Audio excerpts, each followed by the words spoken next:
panting. Right, okay, so this is step 2 for the jumping through circled arms. The first stage you should have before moving on to this one ideally, and that first stage is getting your dogs to jump through your arms while going between your feet at the same time. So to show you what that looks like, and then go round, good boy, through, over. That's a very subdued one, good boy. That's a slow motion one for you, good boy. You know, a bit quicker if you like, go round then.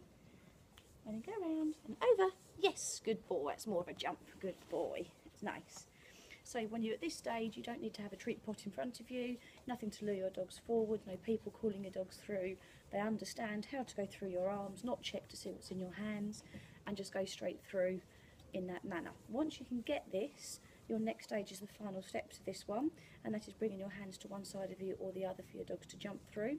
Again, you start off quite low, helping your dogs out, and then depending on the height and the bounce that your dog has, you can then decide if you want your hands any taller or not. So just to give you an idea of what that looks like, Merlin, come over here, go around. Good boy. Start with your dog again behind you here. Good boy. Behind you here. Bring your hands out to one side. Don't look through your arms again, so you don't want to be doing that, because then when your dog jumps through, they're much more likely to hit your face. I haven't got any food, darling. Here you go, have that.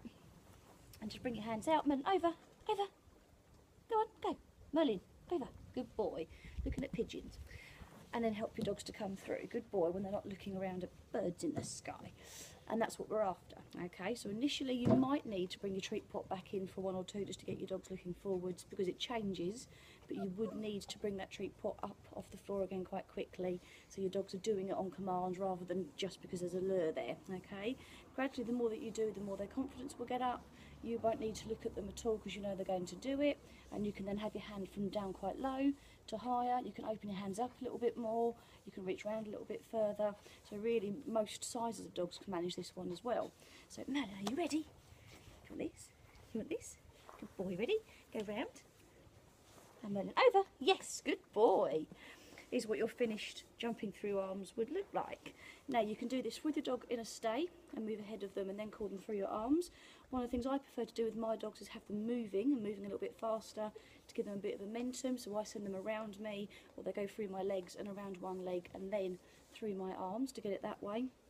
It also means if you're doing this as part of a demo or something else like that, it links in quite nicely. Okay, so if you're jumping through circled arms, your first step is the previous video, and that is your dogs learning how to go from behind you to in front of you, through your legs with your hands there as they circle. No treat in your hands still, because you want your dogs to be looking ahead and not stopping at your hands.